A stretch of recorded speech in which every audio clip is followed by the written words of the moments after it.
Hai, salam sejahtera. Selamat datang ke siri tutorial video sifu.com.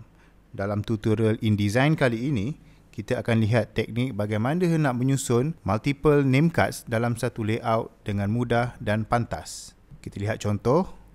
Ini adalah satu name card yang disusun dalam satu kertas layout A3 size dan kita akan dengan mudah menyusun seperti ini. Langkah pertama untuk teknik ini, kita akan buka design kita dalam Adobe Illustrator. Biasanya kita akan design name card dalam Illustrator dahulu. Kemudian saya akan selectkan design tersebut dan saya akan copy dan pastekannya dalam Adobe InDesign. Dalam contoh yang saya dah sediakan ni, saya dah susunkan satu layout bersaiz A3. Jadi saya pastekan dan saya susunkan di bahagian tepi sini. Okey. Cumanya pada bahagian teks, iaitu nama, jawatan, telefon dan email, saya akan buat text frame di dalam InDesign menggunakan type tool di sini dan saya akan buat text frame, typekan nama dan saya formatkan siap-siap. Okey, pilih font apa, size mengikut design yang telah kita buat di dalam Illustrator. Baik, so ini yang telah dibuat dengan setting font, size font dan juga warna. Okey, untuk name card ini juga saya telah settingkan dia punya garisan guide keliling mengikut saiz normal name card. Terpulang biasanya normally 90mm kali 54mm atau mengikut masing-masing punya design. Okey, selain dari itu juga saya tekan W untuk preview. Saya hidekan semua guide. Saya secara manualnya saya buat satu garisan-garisan kecil di bahagian tepi untuk setting crop mark. Okey, dengan sedikit belit di sini. Untuk langkah seterusnya saya buka Microsoft Excel dan saya createkan beberapa kolom dengan nama staff, jawatan, telefon dan email. Dan saya masukkan datanya iaitu nama, jawatan, telefon dan email di sini. So saya gunakan satu rekod saja, satu nama. Kemudian selepas selesai saya savekan. So saya savekan based on nama ni staff names .xlsx. Tetapi untuk dimasukkan dalam penggunaan InDesign, saya perlu savekan dalam format yang berbeza ya. So saya pilih folder dan save as type ni saya akan tukarkan kepada CSV MS-DOS. So ini saya guna PC, saya ambil CSV MS-DOS. Bagi nama, klik save. So tadi saya dah save satu, saya klik yes. Alright. Do you want to keep using this format? Yes. Okay. So perhatikan dekat atas staffnames.csv. So untuk melakukan penghasilan daripada satu rekod menjadi multiple rekod dalam satu layout A3 dalam InDesign, saya perlu setkan data saya ini, rekod saya ini kepada berapa bilangan yang saya perlukan. Jadi saya dah buat kira-kira dengan size name card ni dalam kalau disusun dalam A3 kita dapat lebih kurang ataupun 20 card ya.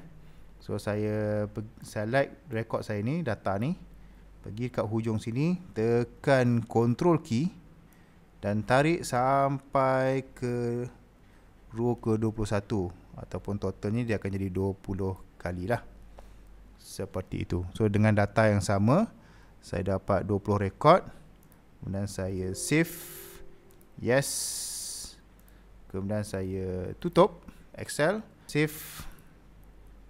Baik.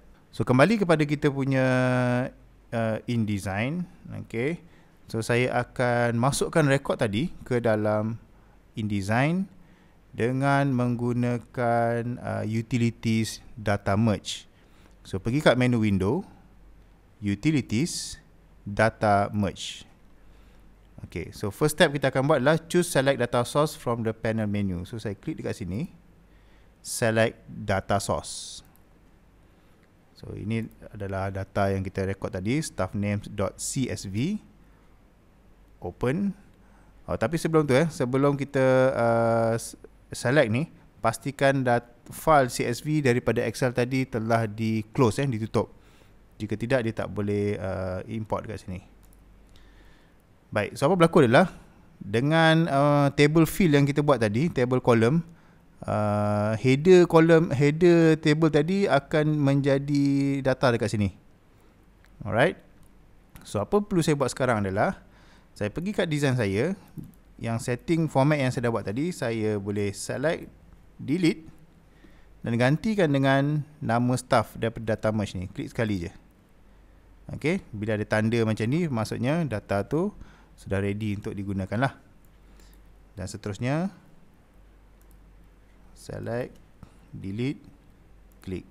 Select, delete, klik. Okay, hampir siap. Baik, saya boleh tekan preview kat sini. So saya expect data saya akan masuk dalam text frame ni. Macam tu. Okay, so jika ruang text frame kita ni muat, tidak akan berlaku overset text. Okay, baik, so ini adalah satu record. So saya select semua, saya fit on screen view dia.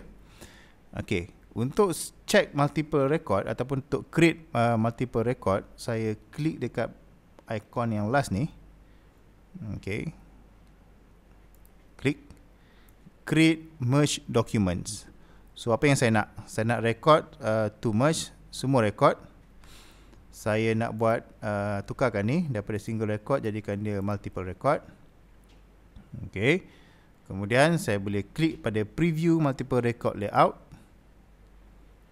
So ini adalah preview cut yang saya dapat daripada setting data yang 20 yang berada dalam Excel tadi. Cumanya kalau saya kira sini ada 4, sini ada 4, so baru 16. So basically ada lagi extra. So saya boleh adjustkan tu pada setting multiple record layout. Dan maybe saya boleh adjust saya punya margins.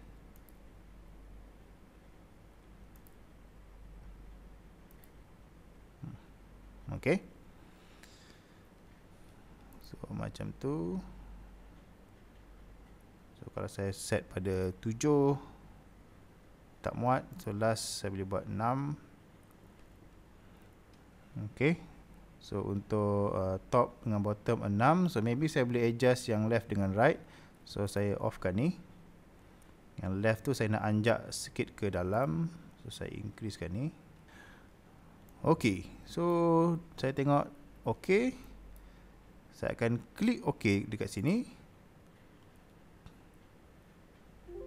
So apa berlaku adalah InDesign akan create satu lagi dokumen baru dengan data yang kita gunakan dengan satu message no overset text was generated when merging records.